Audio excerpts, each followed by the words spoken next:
About 6 months ago, I was invited to a conference, and on one side of the room was full of academics, and on the other side of the room was full of artists. Now, if you've ever been in a room like that, you know that's probably one of the most entertaining rooms you can be in because it's a constant conversation about left brain versus right or logical versus creative. So we're all sharing our different research and our projects that we're working on, and then it becomes my turn. And I share about my 5-year-old student who enrolled in my class after crying for 2 days, and on the 3rd day, she was unable to speak. She was considered nonverbal. And so her loving parents did what all loving parents do, and you try to get your child help. So they reached out to different experts and specialists in their field, and after months of working, they decided that it was time to just get her involved in activities she was interested in before her traumatic event. So her parents went to handy dandy Google, and they searched and found our slogan, "Our Voice Through Dance," and thought it was perfect for her particular situation. So after 9 months of transforming ourselves into the greatest X-Men superheroes, our Phoenix was able to rise and in front of her parents and myself for the first time in over a year, now as a 6-year-old, said her first words, "Thank you." Thank you. Thank you. And so in this room, I'm sharing this story, and one person stops and says, "Excuse me, who are you again?" And I said, "Oh, I'm sorry, I didn't introduce myself. My name is Brittany Williams. I'm a qualitative research artist." And someone else said, "What does that even mean?" And so I said, "I study healing and connection with storytelling." In other words, I'm a dancing scientist. So I then look across the room, and everyone is like watching me speak, and I step forward and say, "So today I'm going to talk to you about healing and connection through community storytelling." So what do we know about storytelling? Believe it or not, you do it every single day. When you talk to your friends on the phone and you're like, "Hey, how you doing? What you're up to?" I'm sorry, I do this now, and I realize that this is the new phone. Aging myself here. So when you pick up the phone and you're like, "Hey, how are you? What have you been up to?" and you answer that question, you are sharing your story. Now, you may say, "I went to the grocery store, I picked up the kids." That may not be a huge thing for you in the moment, but you sharing your voice with other people is a huge thing. So if you study anything about storytelling, you look at the history and you go all the way back to where it originated. A lot of the instances in history will show you that storytelling was passed down generationally, orally. Now we have technology with computers and movies and different books, but before all of that, you were able to tell your story, especially with movement in Native American African cultures. And so I was doing a lot of studying about this, and I realized that for myself, I needed to have a connection because of an experience that I personally went through. Because a question was asked, of course, storytelling is this and connection is here, but how does all of that tie together so that you understand that healing comes through with sharing your voice? So I have to take you back 10 years when I went through one of the most traumatic experiences of my life. At the time, I was working as a housekeeper to put myself through college, and my schedule was 5 a.m. in the morning, I had to be at work, 2 p.m. I got off, and then I drove 30 minutes to go to classes for the rest of the evening. That should tell you enough about me right there, okay? So 5:30, it's 5 o'clock in the morning, I'm walking to my first building to clean, and a man stops me and asks me, "Do I have change?" And so as a mover, as a dancer, I look down and I say, "No." He asked me again, and this time when I looked up, he was in my face. And so this man proceeds to drag me across the parking lot where I will save the whole story, and I survived. But what I was left with was a dislocated shoulder, cracked ribs, and bruising beyond belief. Buckle up, it only gets more interesting from here. So a month later, my brother calls me and says, "Hey, Britt, I'm around the corner from Mom and Dad's. I need you to come help me. My car broke down in Colfax." So I was like, okay, I'm on my way. At the time, my arm is in a sling, so I'm already driving with one arm. So I get there. We're trying to gather everything so that we can get out and go to my parents, get everything out of the car. and we were approached by two white men who made it abundantly clear I, most specifically because of my melanin, was not welcome in this neighborhood. And I don't know if you remember, about 10 years ago, there was a common phrase called neighborhood watch that a lot of folks had different definitions of what that actually meant. So I will save the whole story because that's a talk within itself, but we ended in a courtroom, in a mediation room, unwanted by both parties.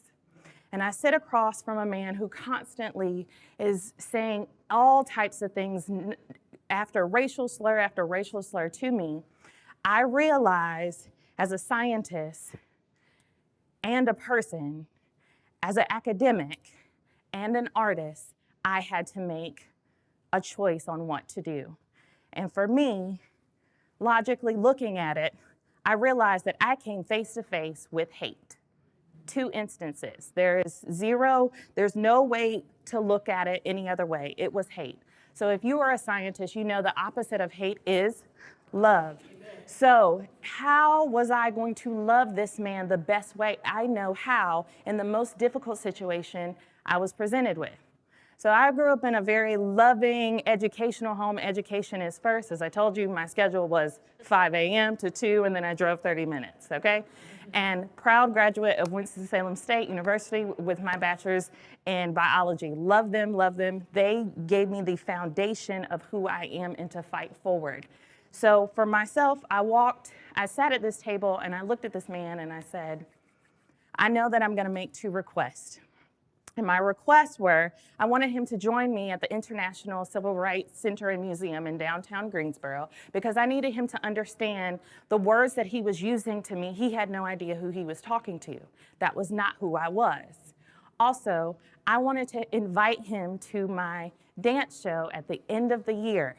Now, let me circle back. What I did not talk about is my dance history, because me asking this man to join me at my dance show was a step of faith, because I told you my shoulder was dislocated. And what I did not share is that the doctors told me I would no longer have a dance career because there was so much damage done to this side of my body. It was going to take too much work for me to actually complete my own production at the end of the year.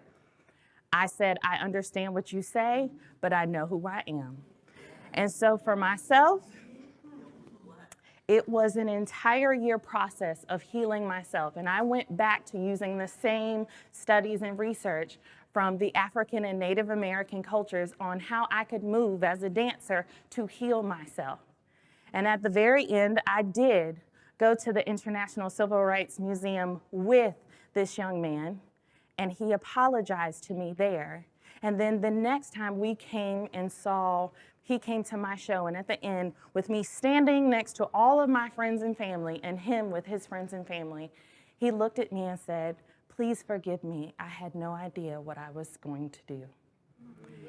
And for myself, that was the moment that really changed me. But it was really the decision that I had made when I was in that mediation room. What was the best decision for me? What was going to be the best way for me to reflect who I am and who I know I will forever be? And so 3 years later, I made sure that as a scientist, I was like, I have to repeat this process because something magical happened to me. I was able to share my story amongst my friends and my family and my support system who danced on stage with me, and we all look very different. We all have very different stories, but my story had compelled them that they wanted to support me. And I was able to do that on a stage in front of everyone, and I felt healed. So I didn't say what the next question was at this conference, what they had asked. Everyone was like, so what happens in your classroom? And I say, it's healing and connection through storytelling. So the magical moment that happened for our now 6-year-old is, well, now 7, because we've been working for several years, and she's saying more words, was I was able to connect with her where she was. So I have a question for you. After hearing my entire story, what was the most important part for you? because that's really what storytelling is when you say, watch your favorite movie, your favorite TV show, when you go back and recall it to a friend, you share the most important parts to you. Whether you realize that or not, your brain triggers and picks up the most beautiful moments that hopefully you're able to relate to. And most of the time we relate it to not anyone else's story, but to our own. If there was something in my story that inspired you, ignited you in your heart that you want to share your story with someone, please do. Look over to your neighbor. Tell them that you love them in your own way. After 3 years of dedicating my life to the research and realizing what it could do for me, I realized I needed to repeat it. So I created a nonprofit called I Align Dance Company that studies healing and connection through community storytelling. We have collected thousands of stories on different topics that are voted on by the community because I understood that I had a voice for my particular situation, but I wanted a voice for our community. If that was social issues, health issues, I wanted to make sure that our area that we lived in was able to heal and we could overcome a lot of the issues that we have in the world.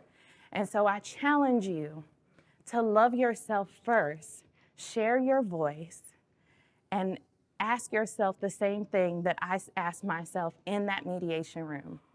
What is the best for you? What is going to have you love your neighbor the best? Be the best representation of who you really are. And as I ask my students all the time, are you being your best? It's never too late to start. Thank you.